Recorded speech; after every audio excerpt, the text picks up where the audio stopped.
how to get your Strength of Thousands campaign off to an amazing start on this episode of Best Laid Plans.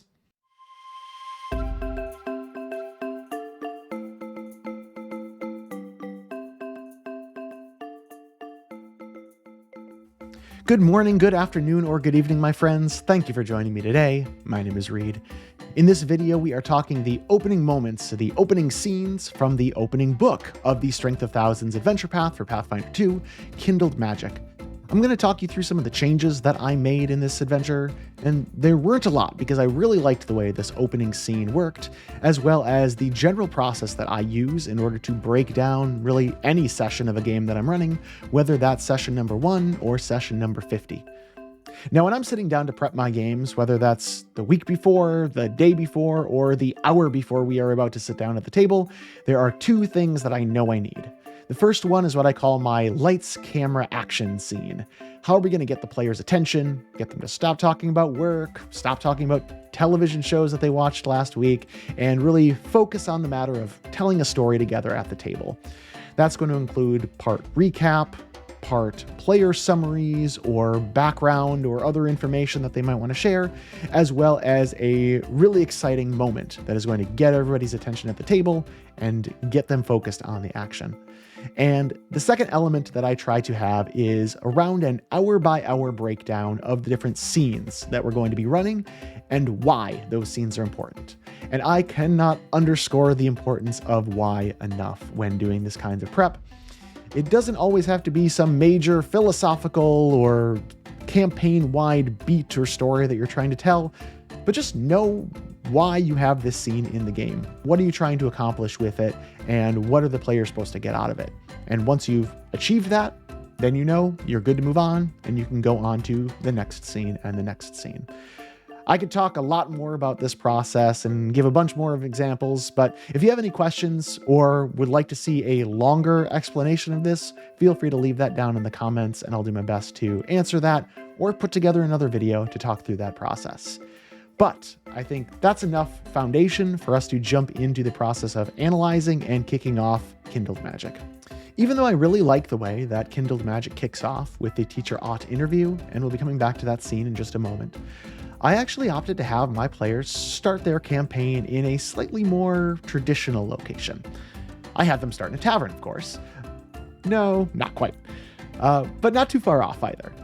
I had them start on the docks of Nantambu, and I narrated, whether you've come from halfway around the world or just around the corner, you find yourselves on the bustling docks of Nantambu, just a stone's throw away from the Magambia, one of the greatest magical universities across Galarian. Now you may be saying, you just told me that you need to kick off every adventure, let alone the start of a campaign, with an exciting moment to draw the players in. And you started your Strength of Thousands campaign having them just all standing around on the docks. Yes, but I had a secret weapon. This. I created an acceptance letter for each one of the students, little wax seal and parchment, and I'll be doing a whole video on some of the props that I've created for Strength of Thousands because I really enjoy that part of the hobby too.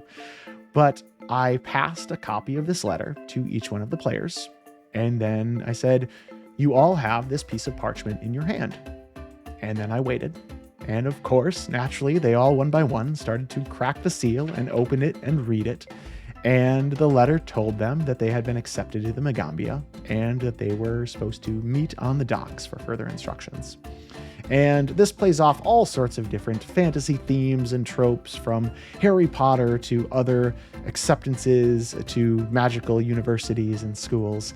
And I knew my players would really get into it and really enjoy having this little physical piece of memorabilia to kick off this brand new campaign. The other thing that I was able to do is take advantage of the fact that the seal of the Magambia just so happens to look a little bit like a compass rose. So I had, as the players were opening it up, narrate that you see a blue beam of light begins emerging from the compass, pointing towards several other individuals who all also seem to be standing on the docks, opening their letters. And this was my way of, even though it was a bustling docks district, having all of the players immediately be drawn together to each other. But one thing that I did want to make sure that I did is give everyone an opportunity to introduce their characters, both what they looked like, as well as, just as importantly, what they were doing, whether they were excited to be here, whether they were very familiar with the docks because they were born and raised here, or whether they were tentatively keeping their distance, keeping an eye on things, and trying to be a little sneaky about the fact that they were the newest admittant to the Magambia. So the players went around, they described their appearance, they described their reaction, and then they described approaching each other. And one of the characters did a magic trick and introduced themselves to another character. One of them approached and asked about the Turalu dwarves' glowing beard, and slowly but surely they started to mingle and make connections. And once they had all come together and started talking to each other, I said, the beams of light disappear from your letter, pointing at each other, and instead you see a single blue beam of magical energy pointing you away from the docks towards the city center. I used this opportunity as the new players, the new characters were walking together, to start to describe at a very high level what type of city Nantambu was, as they were walking through its streets, first the docks and then the market districts bustling with street vendors and the smells of amazing foods, into the more formal and official government districts before they finally made their way to the Magambia. And I didn't want to go too overboard with places and proper nouns and names and things, because I knew we were going to get a lot of that as we went through the campaign and even this opening session. But I wanted to paint the picture of the place that the Magambia was set in, because that city is just as much a character, in my perspective, as the Magambia and as many of the other NPCs and characters themselves. The players are going to spend a lot of time in that location, so let's start to orient them to the type of town that Nantambu is.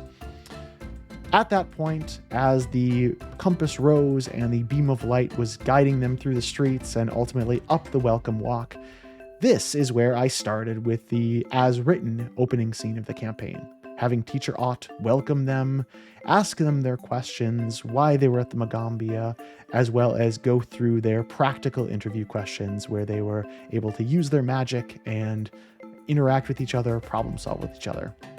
And as I said, this is one of my favorite openings of any pre-written adventure path or adventure campaign that I've read, because I think it accomplishes a lot of great things.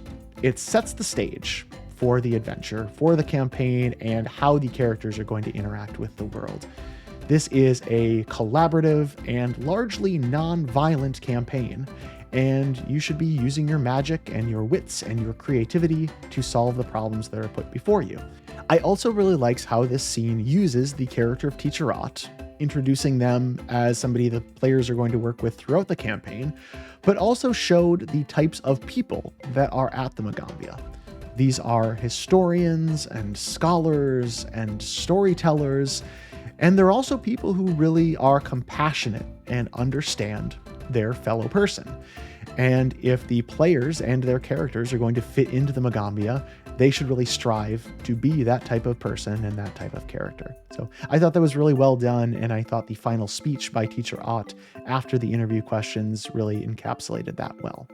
Now, I knew as I was wrapping up the first session, I wanted to go out strong, so I used, you guessed it, another prop. In this case, prior to the game starting, I had purchased a cheap jewelry kit from a craft store that had some lengths of leather bands as well as wooden and glass beads. And in prepping for the game, I picked out a certain type of glass bead for each one of the different symbols and cantrips that the players could select. So after having them go all around the circle, I, one by one, gave them that length of little leather cord as well as the glass bead and said, this is your selection. This is how you will represent yourself at the Magambia. Welcome to the university. And I passed the bead to them and told them that as their characters took it into their hand, they felt a little spring of magic surge up within them, and that was how they received their selected cantrip. And I'm planning on using this bracelet and giving out additional beads for certain milestones that the players and characters reach, certain levels, certain challenges that they overcome, etc.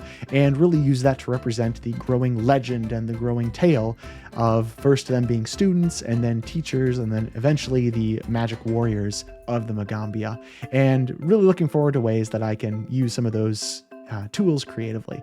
If you have any ideas, let me know in the comments below. Always happy to get other perspectives or other ideas for that.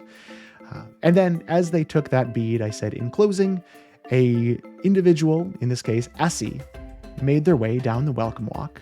Teacher Ott excused himself, and Essie introduced herself and said she was going to take them to their dorms as a fellow student and orient them to the university.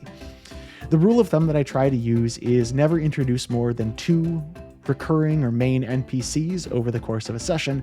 Otherwise, players are going to lose track of when they met them or who they were. So Teacher Ott and Essie, as the first of the many students that they would be encountering, were the 2 NPCs that I introduced during this session. And then as we get into future sessions, I introduce other pairs of NPC students to the players. But as they were walking past the welcome walk with their new beads in hand, this was where I wrapped up the first session. So what are some takeaways that you can use to make your very first session of Strength of Thousands a great one? First, consider starting in a place other than the welcome walk and in the midst of Teacher Ott's interview. Well, that can be a great way to really get players engaged. It also takes away their ability to introduce themselves and do more of that traditional, this is who you see, this is what I look like, this is who I am type of introductions. So if you think your table would respond better to having that opportunity, consider the Nantambu docks as a great place to start. And you can also use that as an opportunity to introduce the greater city of Nantambu as a location as well. And then secondly, make sure that you are emphasizing the important goals of that interview scene, both the character of Teacher Ott as well as the overall themes of the campaign. I think just as written, it does a great job of emphasizing that itself, but really think through why those different pieces and parts are in that scene and really try to accentuate them and call them out to your players. But that's where we'll leave off today. Thank you for joining me. If you have any other questions or comments, feel free to leave them below and I'll try to answer them as quickly as I can. And looking forward to the next part of our tale where we'll be talking about session 2. And also keep an eye out for that props video that I'll be releasing at a later date as well. Thank you for joining me. Take care.